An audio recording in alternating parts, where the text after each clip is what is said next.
Assalamu alaikum students, how are you all? I hope you must be well and happy. So today we will start with our English class with a new topic, which is a report writing. We have discussed this topic in our earlier classes, and we will learn today how to write a report professionally, how you are going to use some techniques or tools when you are writing a report professionally. First of all, you have to know that what is a report. A report is the detailed account of information that has been learned through investigation. ऐसी कोई भी चीज़ जो आप observe करते हो या उसके बारे में रिसर्च करते हो, इन्वेस्टिगेट करते हो, उस इंफॉर्मेशन को जब आप अपनी वर्डिंग में, अपने कॉन्टेक्स्ट में बयान करते हो in the form of a report, in the form of a piece of knowledge, तो उसे जो है हम रिपोर्ट का नाम देते हैं. So students, here we will discuss about the importance of report writing. What is the importance of report writing? A report provides us details, and it is also a source of concise and organized data, and it gives us logical presentation.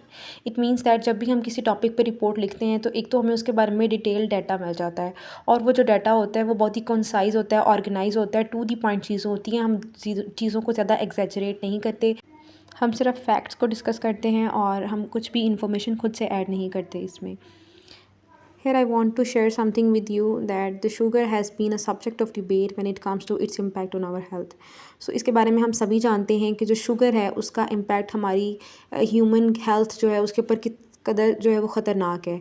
और कुछ लोग जो हैं वो ये argue करते हैं, कुछ लोगों का ये कहना है कि जो शुगर है वो हमारे लिए बेनिफिट्स हैं उसके अंदर, किस तरह से कि ये क्विक एनर्जी देती है हमें.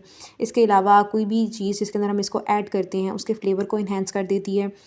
बट कुछ लोगों का ये भी कहना है कि अगर हम इसकी एक्सेसिव कंजप्शन कर लेते हैं तो उससे हमें क्या क्या प्रॉब्लम हो सकते हैं. Now you all know the risk that it can cause. Yes, you are right, it causes us obesity, diabetes and tooth decay. हमारा जो मेजर वजह है मोटापे की वो सबसे बड़ी शुगर है. इसके अलावा डायबिटीज़ जो है उसकी वजह भी बनती है, और मोर ओवर ये हमारे लिवर को और हमारी किडनीज़ को बहुत ज़्यादा डैमेज करती है, जिसकी वजह से शुगर का इस्तेमाल बहुत ज़्यादा हमारे लिए हार्मफुल है. अब हमारी इस डिस्कशन का पर्पस क्या था कि जब भी हम कोई रिपोर्ट लिख रहे होते हैं, whenever we are writing a report we have to answer some questions. What is the problem. सबसे पहले हम प्रॉब्लम के बारे में बात करते हैं कि प्रॉब्लम क्या है, वेयर इज़ द प्रॉब्लम, और उसके बाद ये प्रॉब्लम कहाँ पे मौजूद है उसके बारे में हम डिस्कस करेंगे. And then what are the effects, उसके असरात क्या हैं, वो किस तरह से हमें इफ़ेक्ट कर रही है, इस चीज़ को हम डिस्कस करेंगे. And then in the fourth place, who are the people who get affected, वो कौन से लोग हैं वो जो इससे इफ़ेक्ट हो रहे हैं, जिन पे ये असरअंदाज हो रही है. And in the last you have to give a suggestion what can be done to solve the problem. आपको कोई भी सजेशन देना होता है कि अगर हमने इस प्रॉब्लम को सॉल्व करना है तो हम उसके लिए क्या कर सकते हैं. Now a research report will follow the same structure as that of an essay. इसके बारे में हमने लास्ट ईयर जब 6th क्लास में हमने इस चीज़ को डिस्कस किया था तो हमने पढ़ा था कि रिसर्च रिपोर्ट होती है वो बिल्कुल एक ऐसे की तरह होती है. So we are sharing the information in 3 paragraphs, that is introduction, main body and conclusion. It means कि उसके 3 parts होंगे, but it has some other things that is included in the report, और उसके बारे में हम मज़ीद डिस्कस करेंगे अभी. But there is something that I want to tell you कि जब भी आप एक रिसर्च रिपोर्ट लिखते हो it should be in the past tense. वो पास्ट टेंस में ही होनी चाहिए because we are discussing something that is happen in the past. अगर हम किसी इंसिडेंट के बारे में रिपोर्ट लिख रहे हैं तब भी हम वो इंसिडेंट हो चुका है, अब हम उसके बारे में बात करेंगे तो इस वजह से वो पास्ट में होगा. बट अगर हम किसी जनरल टॉपिक के बारे में बात करें तो हम उसके अंदर प्रेजेंट टेंस को भी यूज़ कर सकते हैं. Now we will discuss the writing format of our report, and you have to follow that format when you are writing a report in your homework. ये क्या करना है, टू उसके बाद क्या लिखा हुआ है, name of recipient. It means कि आप जिसको भी ये रिपोर्ट दे रहे हो, जिसके लिए भी ये रिपोर्ट लिख रहे हो, आप उसका नेम लिखोगे. जैसे एग्जांपल में उन्होंने लिखा हुआ है द प्रिंसिपल और द टीचर. अब आप स्कूल में हो, आप रिपोर्ट लिख रहे हो, या तो आप अपने प्रिंसिपल के लिए लिख रहे हो या आप अपने टीचर के लिए लिख रहे हो जो कि आपकी रिपोर्ट चेक करेगा, तो आपने उसका ही नेम लिखना है. And the second point is from. It means that कि आप यहाँ पे अपनी तरफ से भी भेज रहे हो रिपोर्ट, आप यहाँ पे आपका नेम आएगा, you are going to write your own name.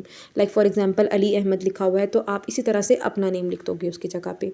And then in the next part you are going to write the date. आप जिस भी डेट को रिपोर्ट लिखते हो आप वो डेट लिखोगे, जैसे हम लेटर में भी मेंशन करते हैं इसी तरह से आपने इसमें भी मेंशन करनी है.